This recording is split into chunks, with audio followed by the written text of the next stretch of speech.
O perispírito tem órgãos?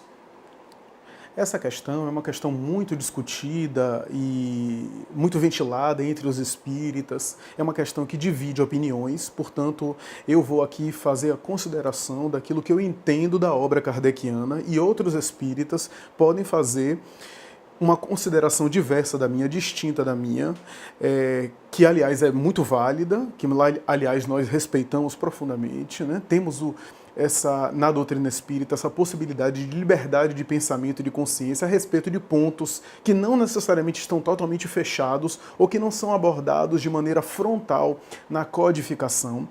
Eu acredito que essa questão gira mais em torno da letra do que da essência, isso é, mais em torno do apego a palavras e a nomenclaturas do que necessariamente ao entendimento, mas essa é a minha leitura sobre a questão.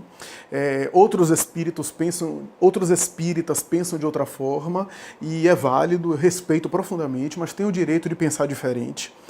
A nossa leitura é a seguinte: é óbvio que o perispírito não tem órgãos materiais, à semelhança dos órgãos materiais terrenos.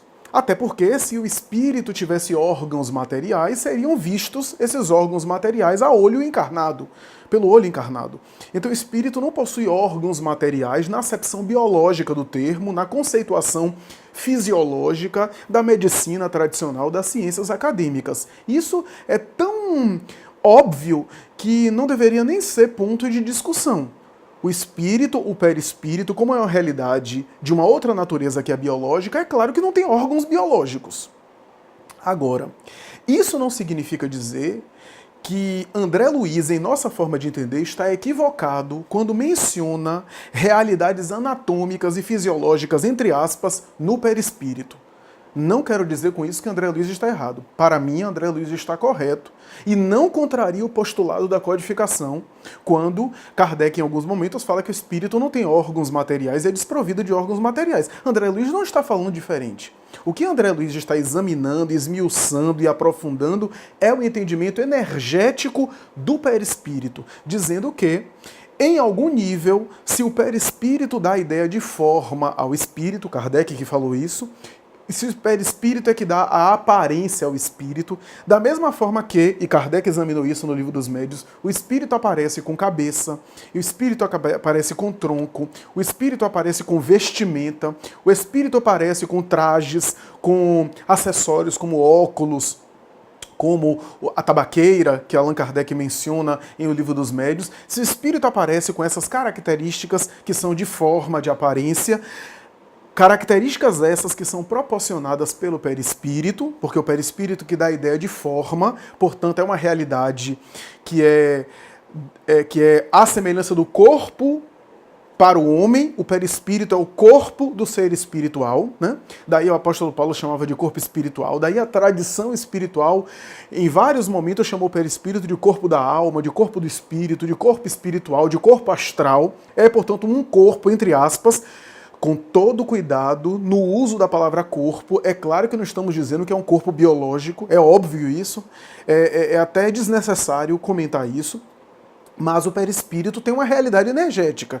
E se o mundo material é um mundo de efeitos, e o mundo espiritual é o mundo das causas, significa dizer que as realidades que nós vemos no mundo material são manifestações mais condensadas de realidades sutis que percebemos no mundo espiritual. O que significa dizer que aquilo que André Luiz descreve como a realidade do baço, do fígado, das realidades fisiológicas, entre aspas, anatômicas, entre aspas, do perispírito, ele está mencionando dimensões correspondentes na aparência do espírito, que faz, de alguma forma, correspondência com o corpo material, com a realidade do corpo material, dizendo de uma outra forma, que, em outras palavras, que o corpo material tem realidades anatômicas e fisiológicas que são dimensões mais condensadas e mais densas de realidades sutis que estão no corpo espiritual, já que não existe milagres. A realidade material são manifestações de efeito do mundo espiritual, que é o mundo das causas.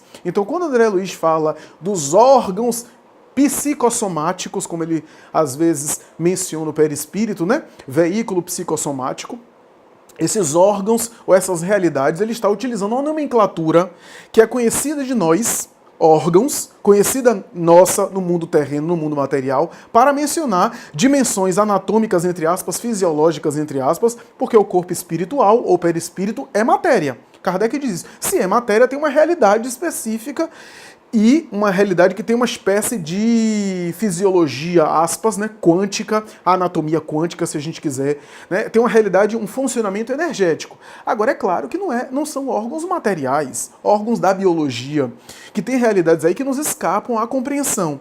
Mas não temos dúvidas que André Luiz, quando menciona essas realidades, não está em contradição com a obra da codificação.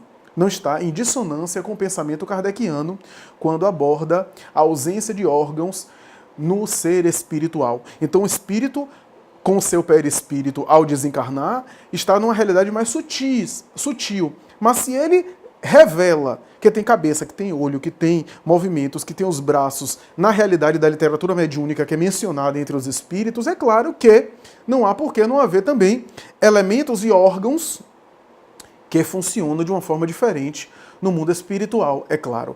Agora, se o perispírito vai se sutilizando, vai se tornando cada vez mais diáfano, vai se tornando cada vez mais vibrátil, vai se tornando cada vez mais rarefeito e menos denso, evoluindo